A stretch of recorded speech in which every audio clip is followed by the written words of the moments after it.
I will have overall responsibility for the engagement. I'll be coming along to these committees as well to present to our papers, but also to contribute to the wider agenda as well. So if we're seeing anything elsewhere from across our client base, best practice and so forth, we'll be looking to share that knowledge with you. And also my role is obviously a regular dialogue with the leadership team as well, just making sure that we're progressing with regards to the internal audit plan during the course of the year. Thank you. Hi, so I'm Anna Mullen. I'm the Internal Audit Manager for RSM. So my role will be to support Rob in coming to the audit committees. I will be helping to develop the internal audit plan and strategy for the 3 years and working collaboratively with the exec team to discuss what areas would be most value, any emerging risks across the sector and what we've seen elsewhere. And then in terms of the delivery of the plan, I'll be overseeing the delivery of the internal audit, so the planning meetings and the oversight of each of the audits. Thank you. So, Aaron Macdonald, I'm an assistant manager with internal audit. Similar role in a way to Anna, but also more of the operational day-to-day sort of liaison, getting involved in the field work a little bit as well, and scoping the reviews as we go through the year. So, thank you. I'm not bothered going on the table. But you'll see who we are from nameplates, and press the button and you'll see our names. Thank you very much. So, internal audit plan strategy. Rob. Okay, thank you again. So we just thought it'd be useful just to give you a flavour with regards to our internal audit approach, so what you should expect from RSM with regards to the actual development of the 1-year internal audit plan, but also the 3-year strategy, so that gives you the holistic review process as well. The plan pretty much is how we actually develop the plan, so Anna and Aaron will just give you a bit of a flavour of that. It's very much how we actually engage in the process. Also the sources of information we use, so we use the widest sources of information available for actually developing the plan, very much a risk-based approach. We're just going to give you a flavour with regards to technologies we use, with regards to data analytics and so forth as well. I think the key message that we want to say is that we deliver flexibility and adaptability, so we appreciate there's going to be a bit of a learning curve from us as well to understand what your expectations are from your internal auditors. We are keen to get that feedback. All our reports, our approach can be tailored specifically to your requirements, so please let us know if there is anything that you want tweaking when you start seeing the reports and so forth. We'd be happy to take that on board, work with you and develop a programme that actually fits for the purpose. So I'm just going to pass you over to Aaron and Aaron. They're just going to give you a bit of flavour of the actual report that's in the papers. Thank you. So what we've got in our report today is our approach to the development and formation of the internal audit plan for 23-24 and also the 3-year strategy. So our approach starts with scheduling meetings with each of the executive leads. So we're going to have one-to-one meetings to sit down and discuss kind of the challenges in their areas, any areas that are changing, any new systems that have come into play, to discuss what might be useful from an assurance or an advisory piece of work. Once we've held those meetings with the executive team, we're going to have a collaborative meeting with all the executive team to talk through what areas we have identified might be useful. Having this collaborative discussion allows kind of that check and challenge across the executive areas, and also discusses how things may integrate or rely on other areas as well. What I should have said actually before those meetings, and what Rob alluded to, is kind of our first point of call will be to kind of review all the corporate documentation, including the risk register, being that such a key document, and making sure that any kind of high risks or any areas that are changing, we're looking where you're getting that assurance from, and is internal audit the area that could best get that assurance for the committee. Part of our approach as well will be to discuss with the chair yourself in terms of what assurance you think you need for the committee, and making sure we're covering the areas that you've had any previous concerns with in the past as well. Anything you wanted to add, Aaron? And I feel like I've taken a lot of our approach there. I think Anna's covered most of the areas there, but it was just an update and a bit of assurance that we've started this process already. The meetings are already going in with execs over the next week, 2 weeks, etc. So we are, making progress already, and obviously hopefully get the plan not too near future.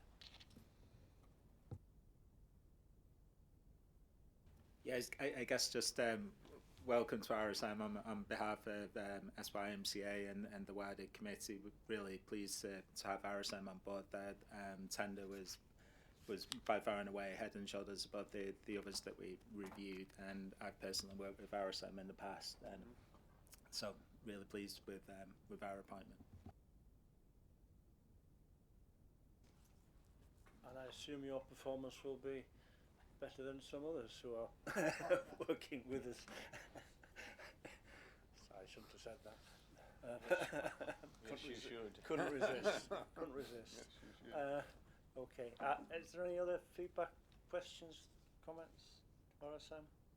Nice to see you. Thanks for coming. I've just got one. I mean, the key thing you mentioned, of course, is that the work you do gets driven off the risk register, and the internal audit drive is done to manage our risks and give us that assurance. So I'm glad you're on that case, because otherwise I'd be worried. Okay. Right. Thank you very much, and again, welcome. Okay. People are pointing at me. Okay, so we'll go to item 16, update assurance and accountability framework. Felix. Hello. Thank you for the time. The assurance framework is a document that we need to produce, refresh, and approve every year to ensure that the MCA is in the government's good book, so to speak. Is to ensure that our governance arrangements, our funding approval arrangements are all where they have to be, in line with the latest guidance from government, and we're learning as we go in to make sure it's as good as it possibly can be. We came to you, I think, at your last meeting to give a sense of where we were in terms of the refresh that was underway.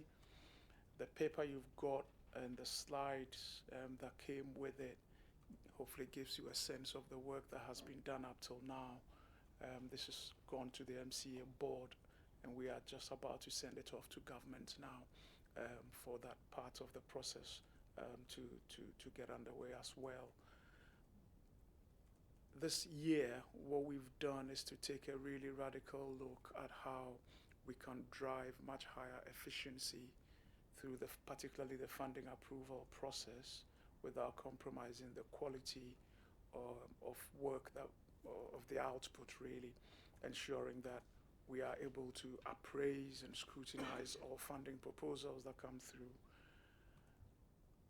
in line with the Green Book, but to do this in a way that is timely and not too onerous. So you will find in the paper in section 2.1 a summary of the changes that have gone in to the latest assurance framework that the MCA considered at its meeting a couple of weeks ago. I think a key part of this has been the changes we've made to the process that projects go through to secure funding approval.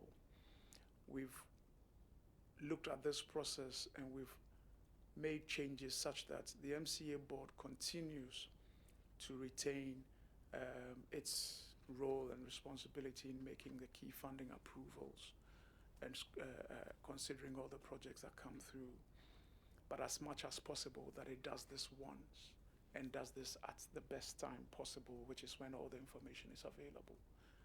The process we currently have is such that at every stage a project has to go through all the boards and come back. And whilst that served its purpose a while back when the organization and our partners were maturing, we think now is the right time to revisit that.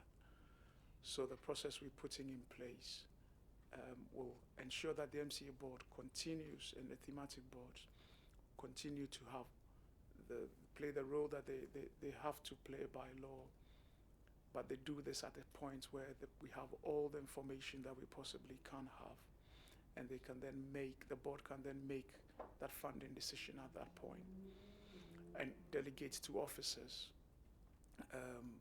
the authority, Gareth and the head of paid service, to then enter into a funding agreement, provided any conditions that they might want to attach to their approval are met and met within reasonable limits. If that is not possible, if funding, say the cost of the project completely spikes out of the limits, the delegation limits that the board allows or provides, then we'll have to go back to the board to ensure the board continues to have oversight. So officers cannot do anything out with the delegated powers that the board has been given. A key part of this is also to ensure we lay the groundwork such that the way we work with our local authority partners in particular is even closer than it's been.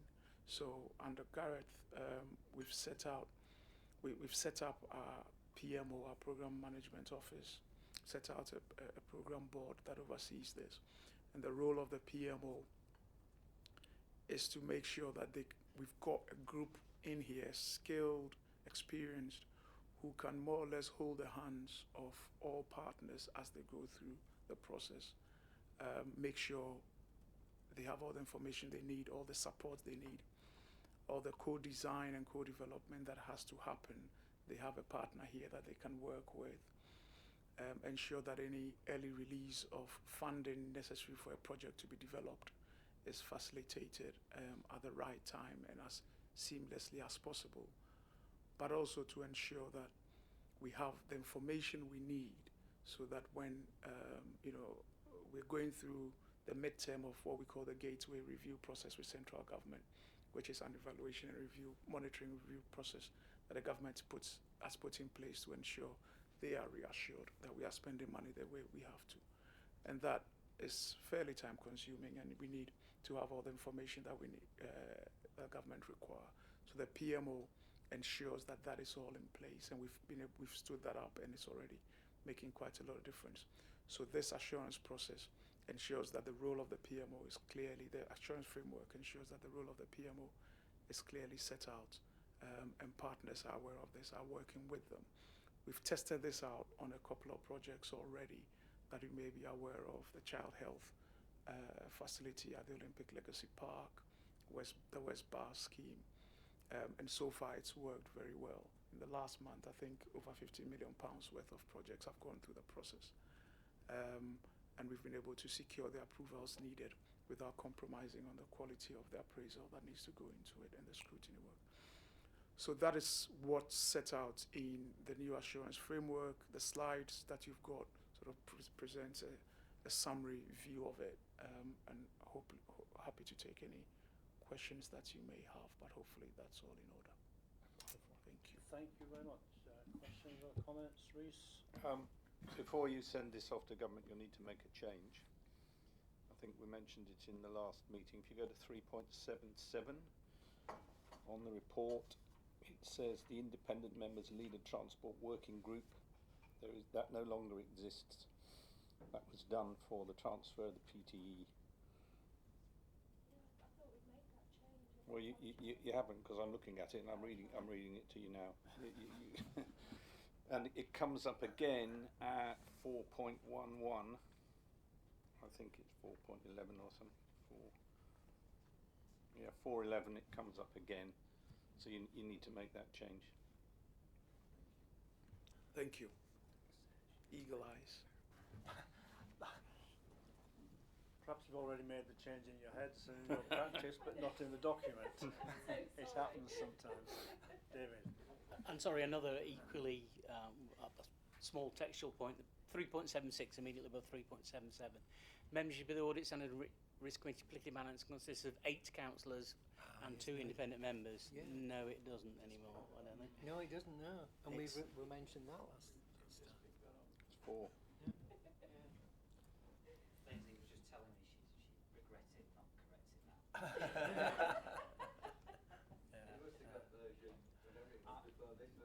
There's been a lot of versions.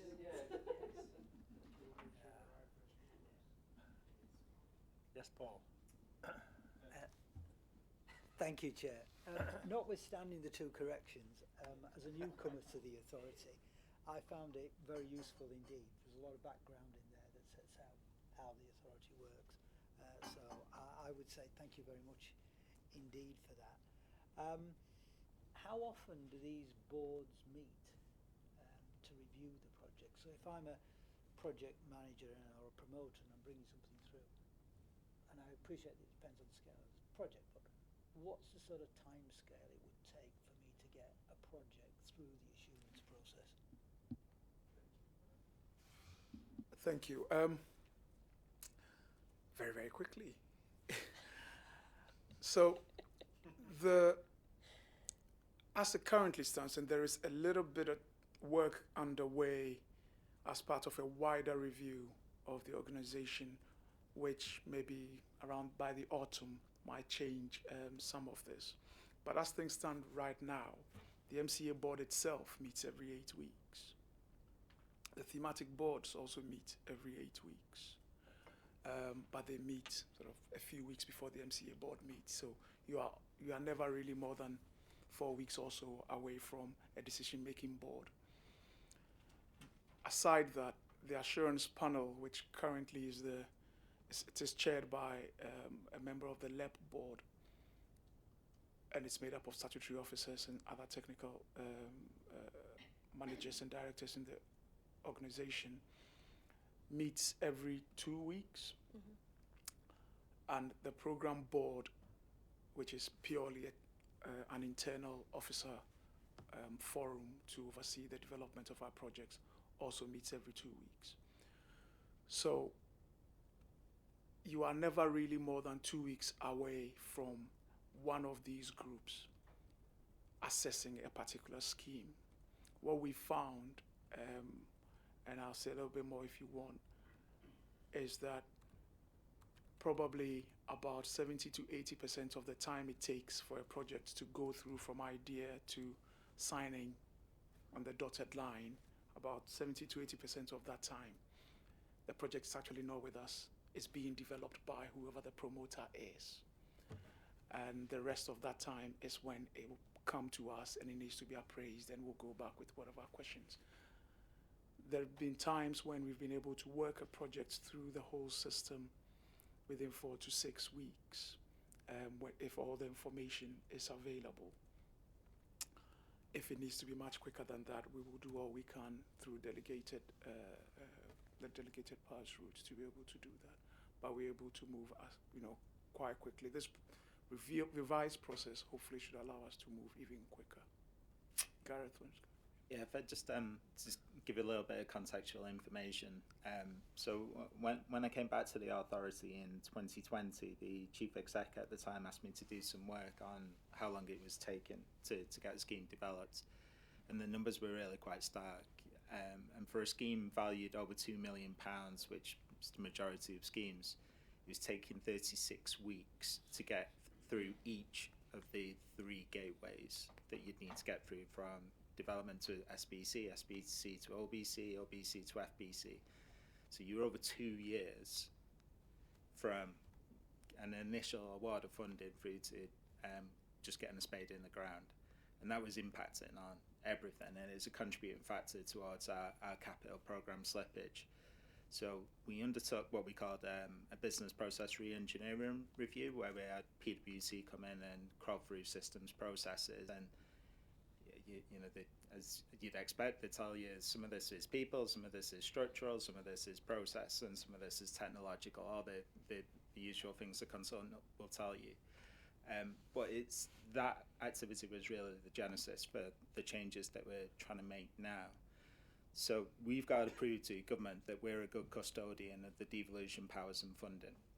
We've got to earn that, right? It's not a privilege, it's something that's earned. So the processes that we're really putting in place now are attempting to get schemes right first time. So the process that we did have, because it was iterative, encouraged development as we go, and it encouraged people tossing the problem between different parties, and it will be a all right on the night approach where you can deal with everything at FBC, and then we back end problems and we store up issues. We're flipping that round now. So we're removing touch points between local authority delivery agents and ourselves, and we're saying we'll mark the homework once, but when we mark it, we expect it to be pretty much right. So that's the role of the PMO, to make sure that we get that scheme into the system and we get it right first time and it is good to go. and then we mark it once, and if it's good, we move it on, and we can get into procurement and crack on.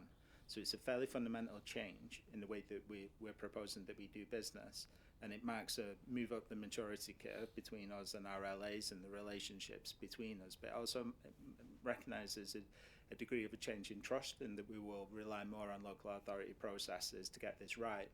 But we still owe that duty of care to government, and it is still the MCA's role that as the accountable body to get this right, and collectively we have a collective responsibility as a region to making sure that we do discharge our devolution powers, and we do expend our devolution funding in an appropriate way. So it really moves us on an awful long way from where we were, and Felix and team have done a really good job in pulling this together, and it's been really well received by our local authority colleagues. The challenge now is to embed it and to get it delivered, and make sure that we continue to apply the right amount of rigour, but we get the right amount of pace into the development and delivery of our schemes too. Thanks, Gareth. And Felix too. That's really helpful because it answers a couple of my other questions, which was, what's the view of the users of this, the other local authorities? And secondly, presumably you expect that when the scheme comes to the MCA, it's already approved at the other local authority, and it's just there for the final approval. So, yeah, the documentation is pretty clear that we will rely on other people's local authorities' processes. So this is the trust challenge that is within this now, that we expect schemes to be developed within local authority auspices, but also processes. Our PML will help co-develop, co-design through that point, but by the time it pops in, we kind of just want it to be ready and good to go. So we won't be doing it right if we drop a scheme into our OBC processes and then we're batting it back saying it's wrong, you fundamentally misunderstood what we're aiming for or something like that. So it is a marked change in how we do this. I'm really encouraged by the approvals process. What is the apparatus that we've got for assuring delivery, which is the big problem with schemes?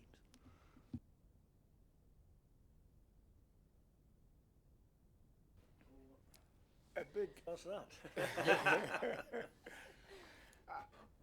The challenge with delivery often lies in how good your homework really has been, how much work you've been able to do to make sure your prices are nailed, you have the right contractual arrangements with your delivery agent, you've actually selected the right delivery model to be able to do this.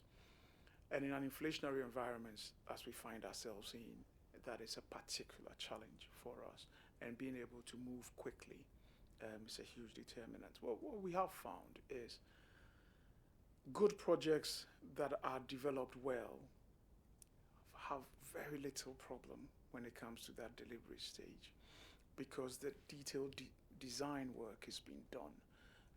The statutory permissions, planning permissions, etc., it's already been sorted. Procurement, which is a huge issue for us and for our delivery partners, it's so much further down the road that really once funding agreements are exchanged, they're able to simply get off and get on the ground.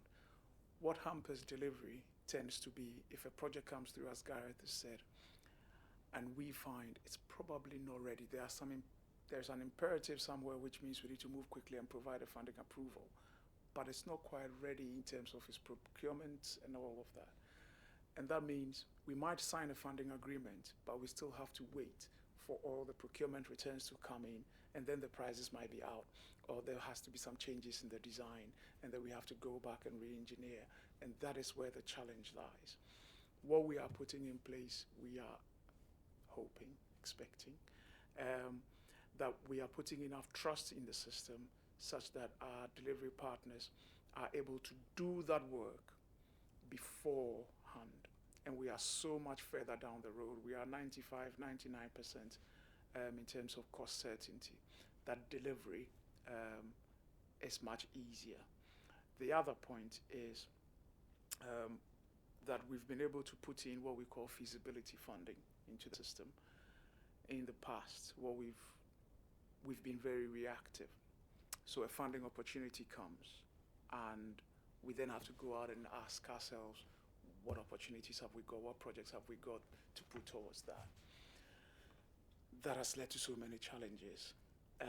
Won't go into the detail, but what we've done is we've invested a few millions into the system.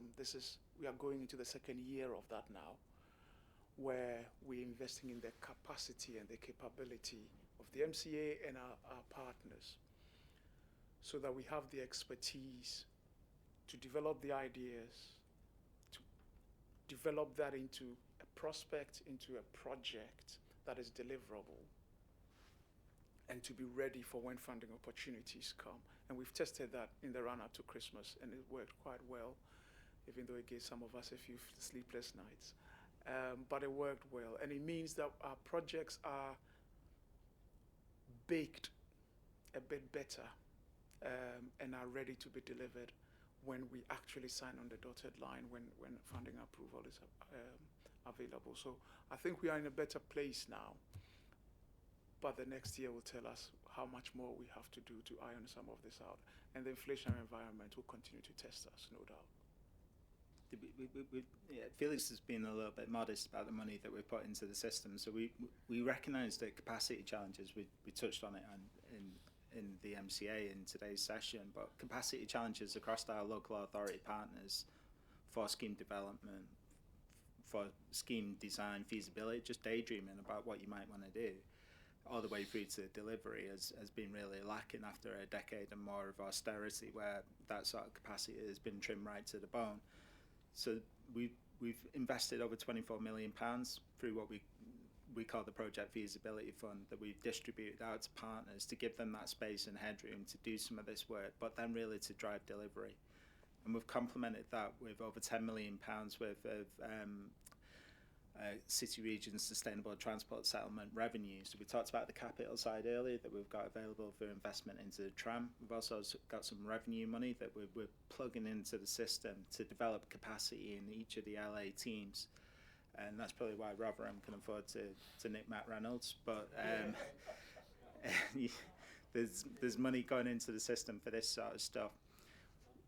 We're also building in tolerances as well. So we're reacting to the inflationary environment and recognising that one of the big challenges at the moment is we're getting schemes all the way through to FBC, right? They're ready for investment, and then the prices have just moved, and we need some value engineering. So we're building in flexibilities at the moment into our Transforming Cities Fund transport programme that gives scheme developers the opportunity to work with overall programme envelopes rather than coming back every time for a change control request.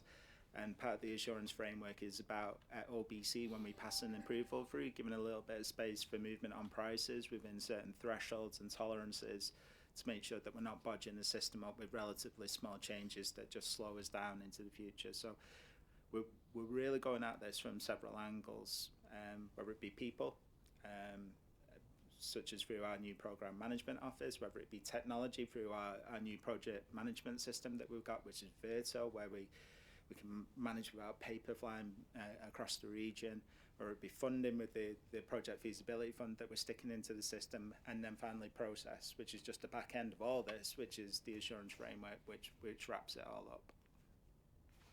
No, that's all very encouraging. Thank you. Best of luck with it.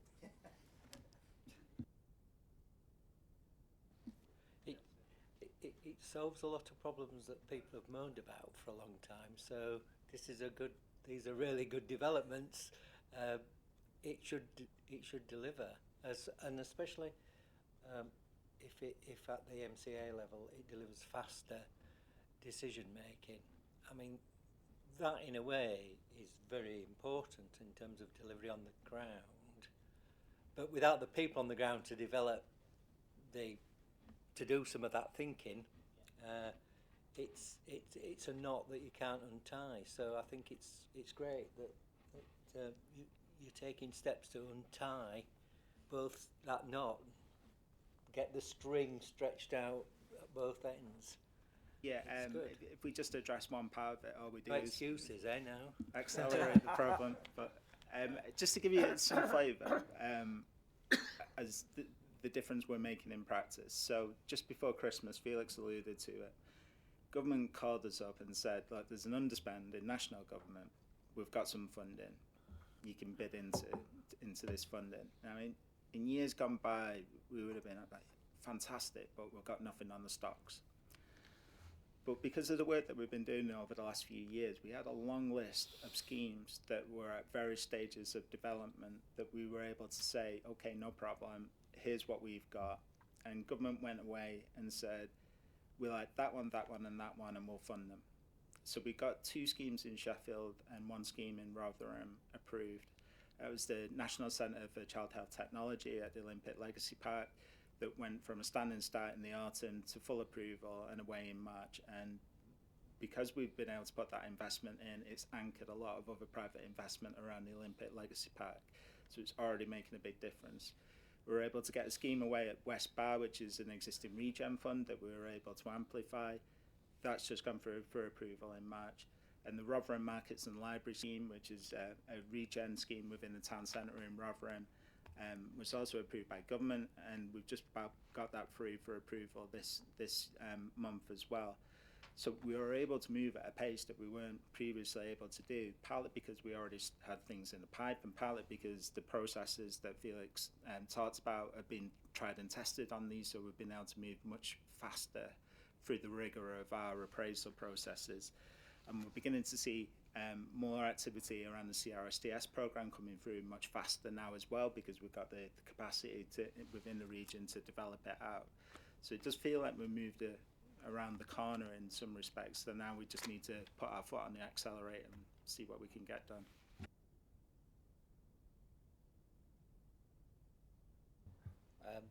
Gareth stole my thunder. It was, but I suppose I was going to say the same thing really. We've other MCAs have had a competitive advantage over us in years gone by because they've had shovel-ready schemes. But I think the development work that's gone in over the last year or two, project feasibility fund being just one part of it, has made an enormous difference, and it's allowed us to compete on a level playing field with the other MCAs. So we've done pretty reasonably well out of the late settlement that Gareth referred to. The one thing I've always noticed, even 12 years ago when I used to work at Sheffield City Council with Mr Schofield across the table from me, was that was always the fundamental problem, is not having sufficient revenue funding that could be used on a potentially abortive basis to invest in scheme development. We're now presented with an ideal opportunity to put our own resources in, as well as those of central government, because they also now recognise that this capacity funding needs to be provided so that they can receive good quality schemes to approve. CRSTS is a £570 million programme that hasn't just been given to us just as one big package.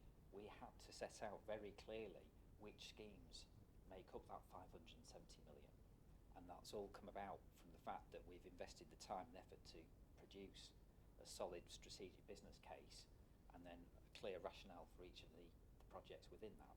So I think it's been a huge step change for this MCA.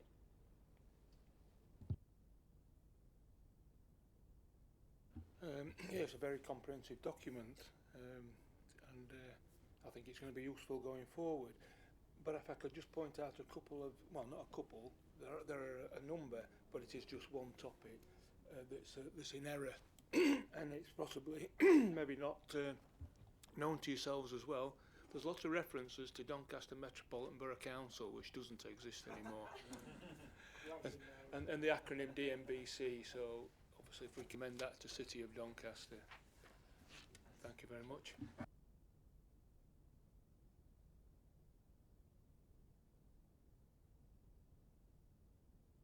Is it better living in the city?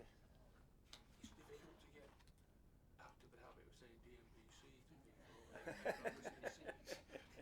So I've just had to say Doncaster Council. You'll forgive the officers for that then. Yeah. Thank you very much for that. That's excellent report. Obviously excellent progress. Well done. And item 17 is Governance Improvement Plan. Claire, you're on. Thank you, Chair. So this is a very brief paper that updates the committee on the progress against the 22-23 Governance Improvement Plan and seeks support from the committee to conclude that plan for this year. There's a new draft plan underway, and there's a draft item 19 which we'll come on to, and it's really just to advise if any of these actions in this year's plan ought to be rolled over or evolved into something in the plan for 23-24, in the opinion of the committee.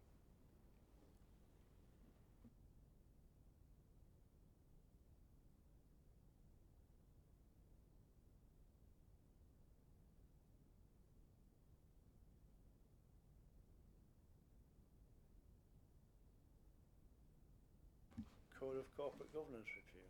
You didn't remind me then, you see. That's me again, thank you. So item 18, Code of Corporate Governance. So this is we've undertaken the annual review of the Code of Corporate Governance against the SIPFA framework, and there are some just minor amendments this year in the introduction and at 7.2 in the appendix, which is the code, and it's just whether the committee are content with those slight amendments, and the document will go forward to the MCA for approval. Same again. Approved? Yep. Thank you. Moving on. Initial findings for the annual governance review 22-3. Thank you, Chair. So this is item 19. So this paper outlines the findings of the annual governance review process. The process that we went through is outlined at 2.1 in the paper, and there's a draft annual governance statement at Appendix A, and as I've just said, that includes a draft governance improvement plan. So I kind of anticipate that this document will alter slightly as we go forward, but really it's to take any feedback from the committee at this point on what they'd like to see in that statement and the governance improvement plan. Any feedback, please, for this report? No. No questions? Yes? You know, on this one, there's a series of red risk we've seen reported through the risk register today. Presumably you've taken all those into account and are happy that they don't need reflecting in the AGS. I think I've mentioned microphone. Mentioned some of the key challenges that we've had this year, but if it would be useful to draw out specifically the high level corporate risks into the report, I can do that. That's fine. Yeah. Yeah. Okay. Good suggestion. Yeah. Thank you. Okay, if we're all content with that, we'll move on to the next report, which is committee effectiveness, and it says chair next to it, so I better go on then. You can't resist talking, can you? She's making life Please. easy for you. Okay, so this is another brief paper, and it outlines the findings of the annual effectiveness survey. We did that by an online survey during February, and the paper really just outlines the findings of that and some proposed actions to take. So it's really just to get some feedback from the committee on those findings and the actions and whether they think there are any other actions that are needed. I've got one comment on page 131, I believe it is. Yeah, right at the top. You say relationships generally effective, fine. There may be some benefit members having to be in relation to. There is still an absence of a relationship with the MCA board and the mayor, which is quite a key weakness, I think, because if you look back to, for example, public interest reports on authorities where there's been major failings, one of the common comments is that the auditors will have told the audit committee there was a problem, but that doesn't seem to have got out into the wider leadership and membership, councillors and chief exec of the authority concerned. Now, I don't think we've got anything like that I'm worried about, but that really there does need to be a very key and clear link between what we're discussing and worrying about and that getting back to the mayor and the chief exec and things here. How do we address that issue? So at the moment we've got an annual report to the MCA board scheduled for the next meeting, and we took that last year. Councillor Lofts oversaw the development of that report, and that went to the MCA board, and we've also got a scheduled item on risk, an annual risk report, which is in line with the framework that we'll take to the next MCA meeting. In terms of other engagement, obviously the Mayor is now scheduled to come to the next meeting. I've had confirmation today that it is in his diary. So it's really highlighting what you want to use that session for, particularly, and then any other opportunities that you're seeking to engage with the MCA board and the Mayor. Yes, certainly Claire and I have mentioned it to each other on occasions, and I've been aware that we ought to have met the Mayor on a couple of occasions now. We haven't. The last time he cancelled, I think at fairly short notice, he had something else on presumably. So I really do hope, and if we can send a message from this committee to the Mayor, that we really do hope he comes next time, and we can have a developing relationship. So I think you're absolutely right. We do need to foster that relationship. Yes. In terms of developing that relationship, are there any best practice examples we can take from elsewhere? I know where I've worked before, the audit committee's minutes were seen every quarter by the board, and that was a good way of taking up Dave's point about getting the information on the board's agenda. And perhaps a test for us going forward would be the Bernard Road risk that was identified, how we get that up to the board, and then more generally the other issues which we've been discussing.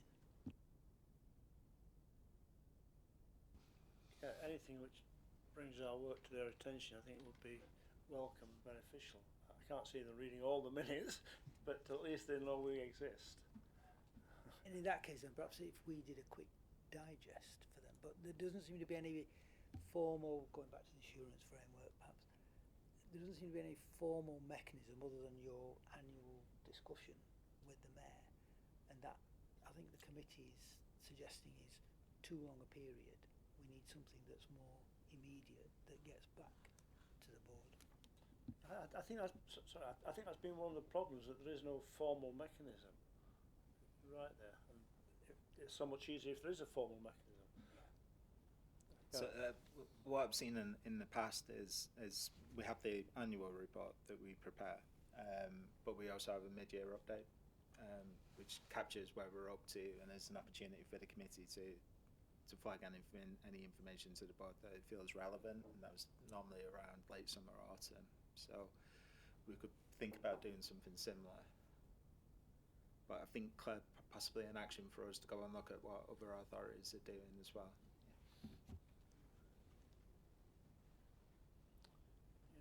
Where do we sit in the framework? I think we're on the framework. We're equal to the. Is it alongside the MCA? Is it not the overview and scrutiny committee that we are parallel to, and the MCA board's in the middle? That's right. So how important are we? That's what I'm very saying. important. Yeah. Exactly. Yeah. So it's a statutory committee of the board. So there is the MCA board, and underneath the MCA board are the thematic boards, and the thematic boards are chaired by leaders from the main board. But almost to the right or to the left are the statutory committees that we're required to have under law, and that includes the overview and scrutiny committee, and then the audit and standards risk committee. So it is a fundamental part of the apparatus of the organisation. And that just exemplifies what David was saying, that if we don't do our job, or if we're not seen to do our job, we're not recognised in it, and anything goes wrong, then what are the consequences? Yes, I was going to say, with great power comes great responsibility, and that also includes for keeping up your CPD, your continuing professional development. So unfortunately, the Treasury Management session that we ran with you last year, you're going to have to do a few more of those to comply with the revised Prudential Code. So bad luck to Paul as a new, but also bad luck to existing members that will have to put you through your paces again. But I also note that there was a request to develop more knowledge around anti-fraud and corruption.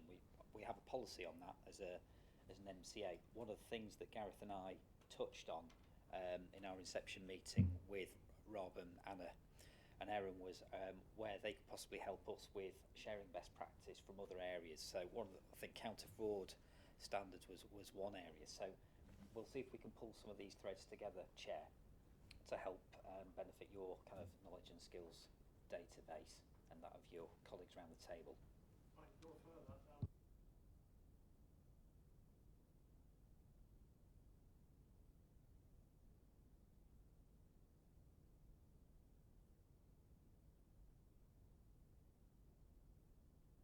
Well, I look forward to that one. And can I ask?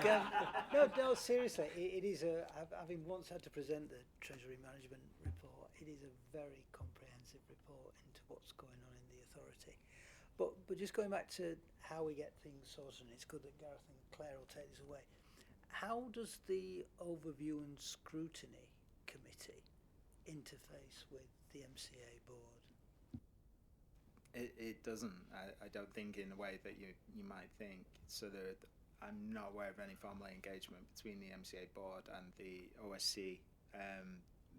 The Mayor does or has attended OSC in the past in a way that we're asking him to come to this committee in June. Yeah, I think that looking at what's best practice elsewhere is what we need to make sure we can be effective. Because there's absolutely no point in us discussing serious issues here if no one else is listening. Yeah, I can confirm that some other authority, one other authority at least, does have a more useful interface with the OSC. Yeah, certainly a formally recognised connection anyway. We'll work up a few models. We'll do some research, Claire, and then go ahead.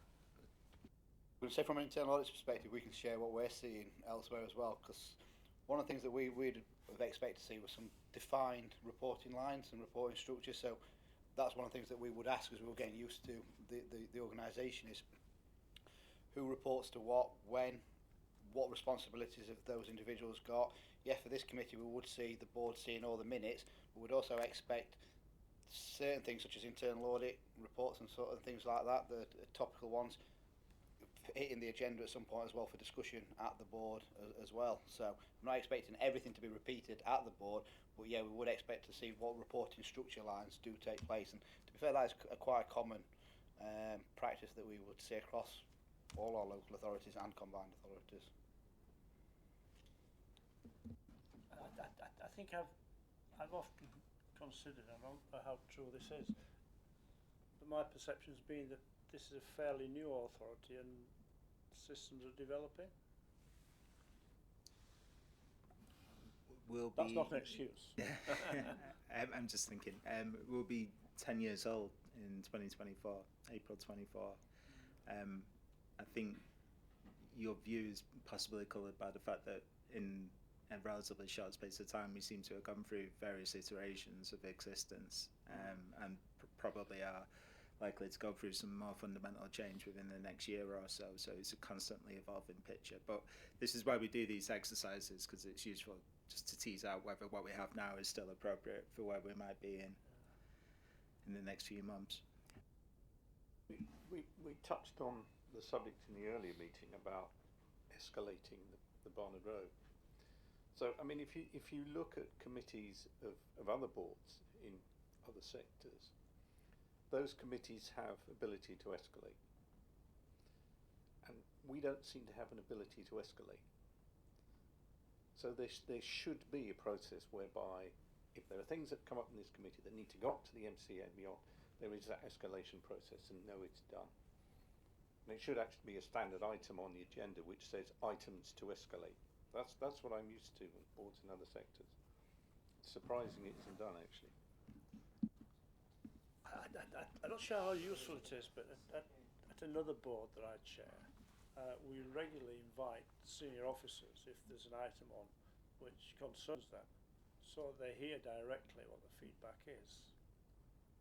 So that might be a useful way forward to consider. I know obviously OSC do.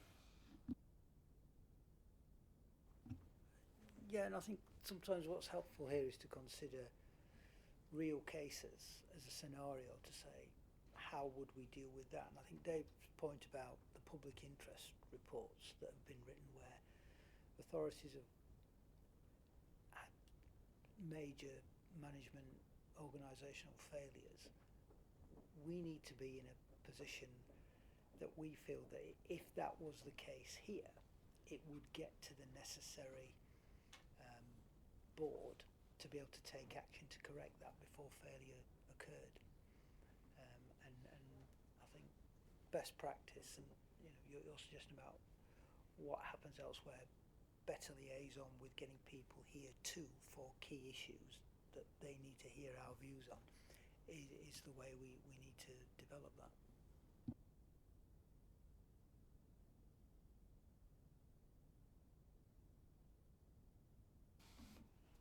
Presumably you would welcome feedback by email or however. Yes, if there's any other feedback that comes up after, please let me know. And obviously there are other proposed actions in the paper. I'll just take it at content with those because I'll reflect this in the annual report. Yeah. I'll work with you on that, Councillor Lofts, and then we'll share it with the committee offline before it's submitted, if that's all right. Yeah, but I mean, obviously before it goes into that report, it needs to be the settled view. Yeah. Yes, so please let me know. Not just float ideas and stick them in hope. Okay. One more question for you, Claire. Were there any surprises for you that came out of that questionnaire process? Or not? Not particularly. I think the thing that struck me is the age-old, thing in this kind of business is the agendas are long, agenda packs are long, but then we also need to see all these items to feel assured, and it's how you get that balance. And that's always a challenge, I think. So if anyone's got any ideas on that one, but we can come on to that on work plan item as well. So. Okay. Yeah, they are long agendas, but if people, I'm one of them, if people have the opportunity to read, mark and inwardly digest, then it is very helpful. I usually put a day aside to read them, and then if there's anything I need to go back on, I'll go back on it later. So I think that's the key to it. I'd just echo that and agree to it. First time I've been through it, I've seen papers like this before and agendas like this before. I think part of it is about the style sometimes in which papers are written, and that's maybe something we can discuss in the work plan.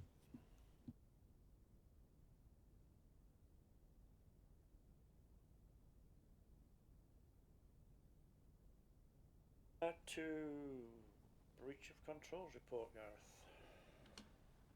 Yes, just a verbal update to say that we've not identified any breaches of the contract procedures financial regulations since we last discussed. In a previous session, I reported a suspected instance of fraud. Just to update that we did report this to the police, who've come back to us and suggested that they're not intending to take the matter any further at this point. We do still, though, consider this to be live, and we are talking to relevant authorities.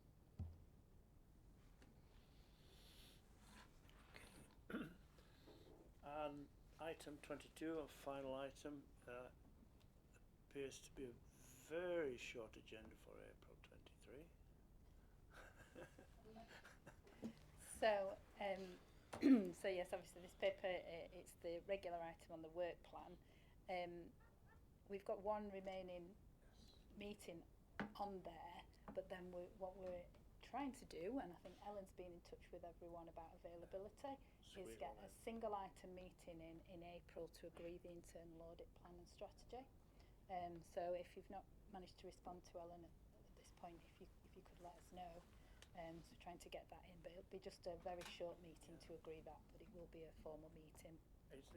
Sorry if I just come in there, it's the awkwardness of collating agendas at this time of year, dare I say, at this time in electoral cycle. Yeah, yeah. So we appreciate that people will be under pressure with other business as well. So it will be a very short meeting. And then we've just got the agenda for June on there at the moment, and then in the June meeting we'll come back with the work plan for the full year. So again, if anyone's got anything they want to feed in prior to that, then please let me know, and we can work that in. One thing I would just ask, and it was mentioned in the previous paper, is if there's a desire to continue with the transport risk working groups. Obviously today is Rhys's last meeting with us, and the group met on Monday, but we've not got another date in, because we kind of took that on an annual basis for the committee to decide if that would continue or any other working group that might be necessary. If that group's to continue, obviously we need to look at the chairship of that. Do we need to address that now? Possibly not. I just wanted to flag it. I think That's all. Paul's going to take it up for you. Okay. Yeah, I'd be quite happy to take up from Rhys. My background's in transport. So. Yes, good. Okay. A Yeah, worthy I'm happy successor, with no doubt. Oh, better, I'm sure. Thank you. You're not too modest. With that weight on my shoulder. Thank you. That's a good Okay, heads up. So I'll that's get to great. take that away and we can This start is to your work final it through. meeting. Thank you. Oh. Well, we'd better thank. I didn't realise quite that it's Rhys's final meeting, so You had remembered. we can. Oh, of course I had. Oh, what am I talking about? Yeah. So it is Rhys's That's very kind. Rhys's final meeting. So we have a small bottle of champagne here, or a very good malt. Well, thank I'm sure. you so much. It's been fun, and I must say the progress that I've seen in terms of the workings of the committee and the maturity curve that the organisation has gone through has been interesting to watch. But I mean, it's definitely moved on a long way. I think it's always a learning curve. It's always continuous improvement. But I'm very impressed with what I see now in terms of the risk committee and the response and the coordinated approach. I think that if I went back 4 or 5 years ago, it was a box ticking exercise for the committee. I don't think it is now, and I think that says a lot. So I wish you all the well, and I shall keep my eyes on the live feed and send in any awkward questions, so that at the very opening stage of the proceedings you can have a question. They'll be very welcome. Thank you. And I'm sure the success of the committee is down in no small part to your your part you've played in it. I don't know about that sort of adding Well, to I'm sure that, it but is. thank you anyway. Thank Thank you. you. That's Rhys, I found your contribution invaluable over time. Yeah, I think Well, I you can thought leave you with were a pat reaching on the for back for Thank sure. you very much. And we dram over a sparkling glass. You want some of this card. before you go, do you? Do we have a drug and I'd alcohol take it. policy in here? I'd certainly take it all to yourself. Yes, we do. Drink as much as you can. Thank you. Thank you you. very much, Rhys. You're for, welcome. You're welcome. Thank you.